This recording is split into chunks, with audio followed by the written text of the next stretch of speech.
Okay. All right, on the handout, the very first page here, it's laid out exactly how I want your paper to look, and it tells you all the criteria how I'm going to be grading. So I'm going to go down the list, and I'm going to look at, do you have a clearly defined thesis? Okay, that's worth 25 points to me. And when it's clearly defined, it also needs to be in the right place. I'll tell you that now. Your thesis statement should be the last sentence in your first paragraph. That's where it properly belongs. That's where I want to see it. So I'm letting you know now where I expect to see that. So you should basically have a little introduction, and then you, bam, what are you trying to say as the main point in your paper? That's what I want to see and where I want to see it. All right, I'm not going to go down all of these on the list here, but this is what I'm going to be looking for. This is how I'm going to be grading it. I'll grade it and remove points as I see flaws in the paper. I try to be fair. I'd like to say that I'm completely objective on everything. There's no such thing. If anybody tells you they're completely objective on anything, I would question their truthfulness, because it's very difficult. We all have our presuppositions, and we all have our opinions and this and that, but I do not grade papers based on what my beliefs are. I want you to understand that. You can have a position that's diametrically opposed to what I believe about a subject. I'm going to look at, are you consistent with your own worldview? Okay? So, for example, if you are have a religious persuasion, I'm going to look for your consistency with thought all throughout that. If you are atheistic or agnostic in your thinking, I'm going to look for consistency throughout your paper in that. You understand what I'm saying?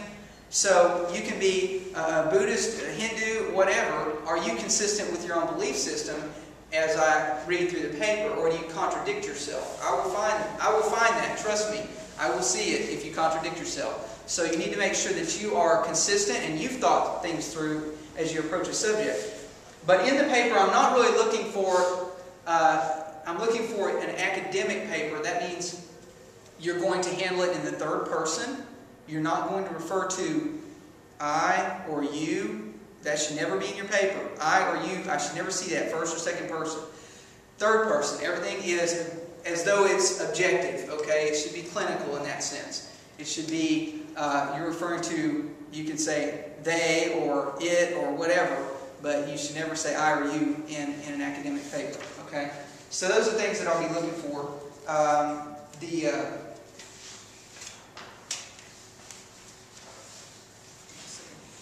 Syllabus.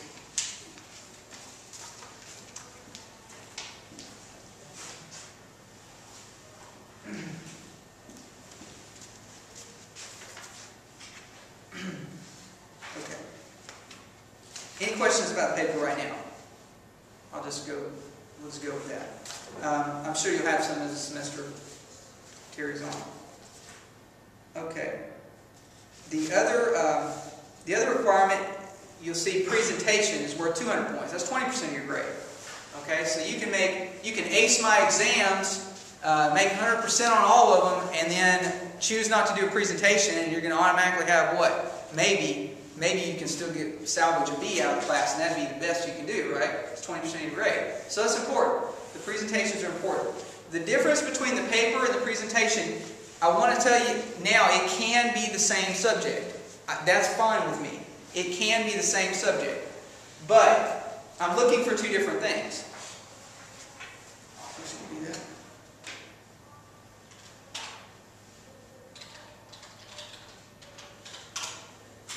In the paper, it should be objective, so to speak, clinical. You're looking at, matter of factly, who has the right argument. You're going to look at two sides of something, and you're going to argue for who's got the best argument. You may not even care. You may be indifferent, whatever. But the paper should basically, this position is the right position, or this is the best philosophy, whatever. The Republicans and Democrats are all washed up, whatever. Whatever you come out with, that your thesis statement should be backed up and proven throughout the paper with a conclusion just pointing back saying, hey, see, I told you so. So that's really what you're doing, all right, in a nutshell, in the paper. It's clinical, it's objective, it's an academic exercise. The presentation is not. The presentation is more personal. So when you're choosing a subject, You can either do two separate subjects, which some students have chosen to do in the past, because they wanted to do a paper on one thing, but it wasn't personal to them, and so they didn't have any passion about that subject or whatever, they didn't want to get up and present on it, or it was boring material or whatever. They didn't want to talk about Descartes and his philosophy in front of a bunch of people. You might want to choose something more personal. So they can be two different things. Or you can choose to kill two birds with one stone. That's the way I would do business, but that's your call. You can do what you want. And the presentation, though, it needs to be something that you're personally involved, you have a strong feeling about. All right? That's where your beliefs are going to really come out. The paper is going to have your beliefs, they're going to be inherent to it, because you're already believing that a certain position is the best one or correct one. You see what I'm saying? Your opinion is leaking out in the paper, but it's never explicit. You're matter-of-factly, hey, these guys are all washed up, and this is why, and here's the proof.